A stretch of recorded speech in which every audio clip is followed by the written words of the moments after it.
Being the first gym in any Pokemon game is like being the practice dummy at a martial arts school.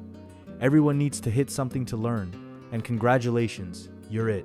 Every single day, I watch 10-year-olds stroll through my doors with their starter Pokemon, maybe a Pidgey, and sometimes a Caterpie they caught 5 minutes ago. They look at my rocky interior, see Brock standing there with his arms crossed trying to look intimidating, and you know what they think?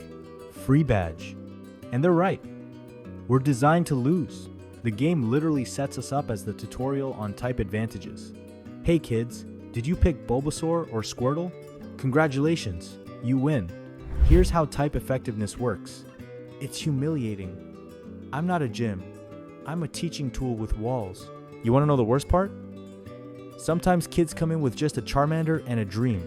No type advantage, no strategy, just determination and maybe a few potions. And you know what? They still win. Because Brock's Onix has the attack power of a wet noodle. My strongest Pokemon, my ace in the hole, knows B-Day. B-I-D. The move where you sit there getting punched in the face and hope to hit back later. Let me tell you about my cousin gyms in other regions. We have a support group. We meet online every week to complain about our lives. The Violet City gym in Johto has it even worse than me. At least I'm rock type, which sounds tough. Faulkner runs a flying type gym with what? A level 7 Pidgey and a level 9 Pidgeotto. Flying types are supposed to be fast and graceful. You know what beats flying types? Everything. Throw a rock, use electricity, hell, just wait for them to land. Faulkner tries so hard to look cool with his hang glider entrance, but everyone just laughs because they know they're about to destroy him with their Geodude they traded for in the same city.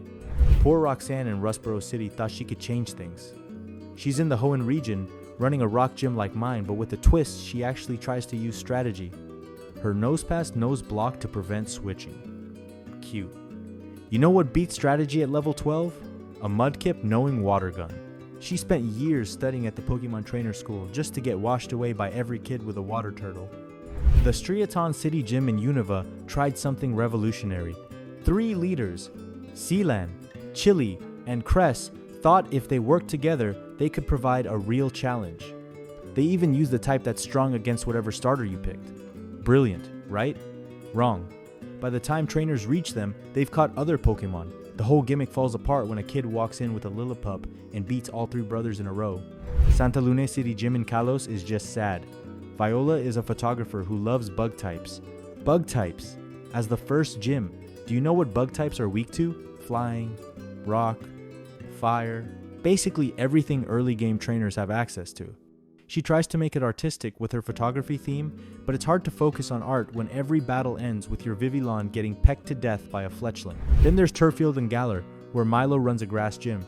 This poor guy is so wholesome, just wants to grow his vegetables and have fun battles. But Galar gives out fire and flying types like candy on Route 1. His Dynamax Eldegoss is supposed to be this big climactic moment. Instead, it's just a bigger target for super effective moves. The Cortando gym in Paldea might be the most insulting yet. Katie runs a bug gym and her test is literally just pushing an olive through a maze. Not even a battle-related challenge. Just, can you push this ball to the goal? Then she fights you with bugs, in a region where you can catch almost anything before reaching her. It's like Game Freak isn't even pretending we matter anymore. You know what all of us first gyms have in common? We're not allowed to use our real teams. Yeah, that's right. We all have stronger Pokemon locked away. Brock has an Aerodactyl and a Kabutops in the back. Faulkner's got a Skarmory. Roxanne has a Probopass. But can we use them? No, because that would be too hard for new trainers. So we stand there with our baby Pokemon, pretending like we're providing a challenge. We have to act surprised when we lose. Oh no! You beat my level 12 Geodude with your level 14 Wartortle.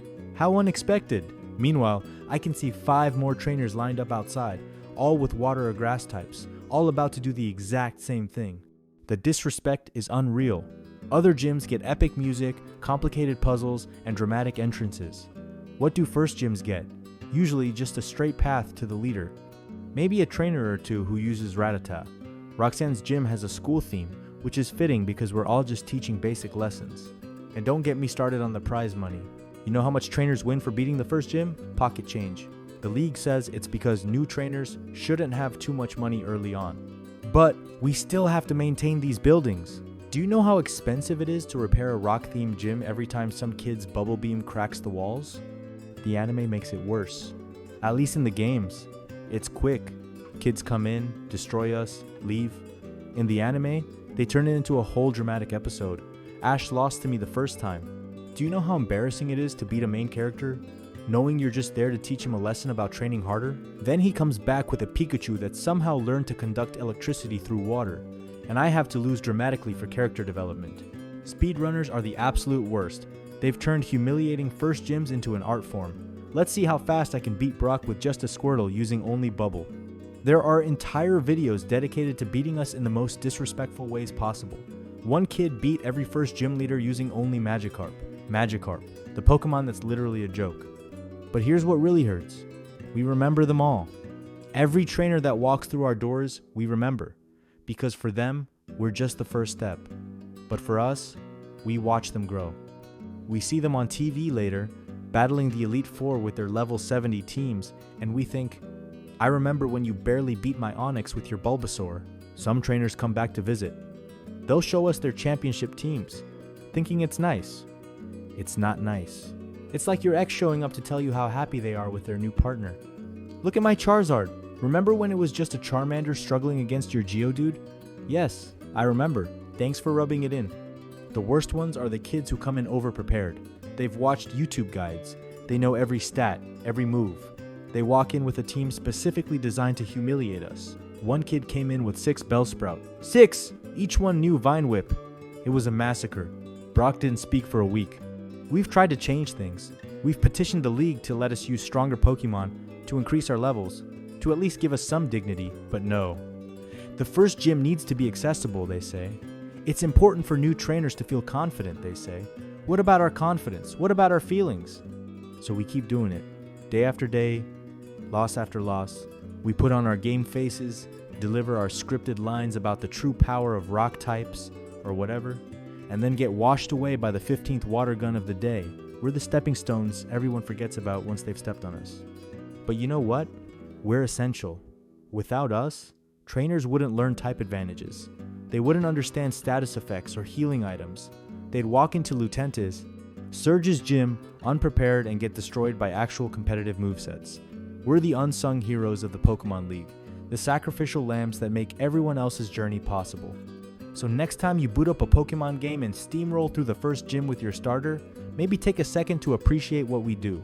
We stand there, day after day, getting beaten by children so that those children can grow up to be champions. We're not just the first gym, we're the first teachers, the first challenge, the first real step on every trainer's journey.